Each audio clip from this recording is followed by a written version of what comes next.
the big audience for this podcast, you know, it's mainly filmmakers, and getting their stuff picked up is one of those. It's just one of those. It seems like so far off, you know. Like how do we do that? So any advice you could give? I mean, I know this is very comedy specific, but still, it's they're making stuff and they're trying to give it to people, to sell to the world. So any advice you can give filmmakers out there in a like what are some things they can focus on as they're crafting their films, they're maybe a comedy special, whatever it is to send to people like Comedy Dynamics. Absolutely. So when I was in high school, I was an IMDb nut. Like what I would do was I would go and look at the company credits on any listing and see the different distribution companies involved. And I made note cards so I could know which companies owned which.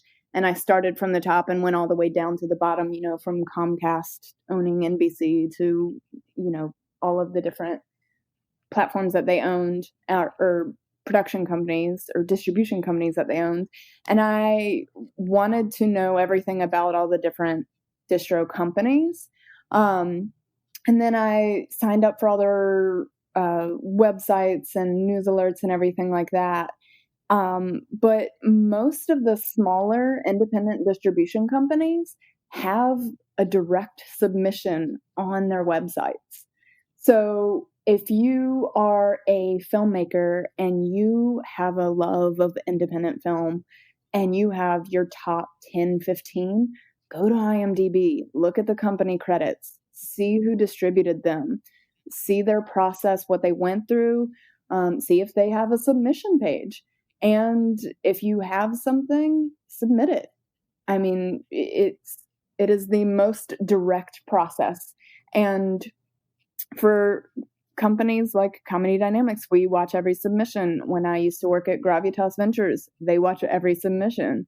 I know a bunch of people at a couple others, like Freestyle Digital. He watches every submission that comes in. Wow. Yeah, you know, we don't watch obviously the whole thing unless we think we want to acquire it. Some people will watch the first 5 minutes. Some people will skip to halfway in or try to cut it into thirds and see what happens at each like third of a film, to see if it's worth what they want, you know, with the 3 acts and everything like that. But it is watched and it is screened, and you know, there's always a diamond in the rough, and you hope that your film is that diamond in the rough. But yeah, just be knowledgeable about where things are actually being released and how they're being released, and think about your target market. Who are you actually making this film for? If you say, oh, everyone's going to enjoy it, you have no idea what you're doing.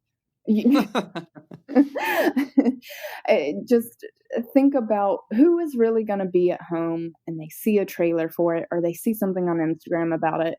Who is actually going to click on it and watch it? And make it for those people, because that's going to be your people, and they're going to become your fans, and they're going to want to see everything you're doing.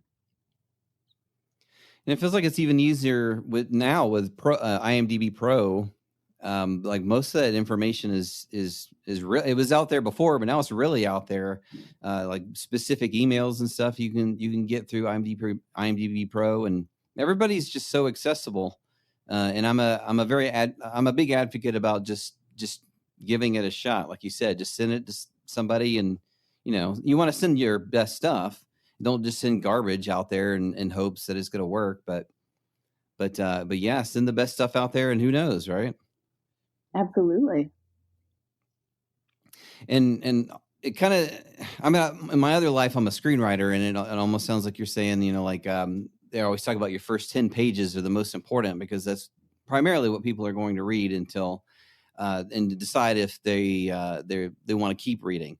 And I used to screen for the Atlanta Film Festival, and I started off trying to watch every submission all the way. I was like, well, they work so hard, but that's not really possible. So I started to do it like, like the first 5-10 minutes, you can kind of tell like, is this really even stand a remote chance of getting in? And if it's not, then like why bother watching the rest of it? It's just wasted time in life that is fleeting. I'm familiar.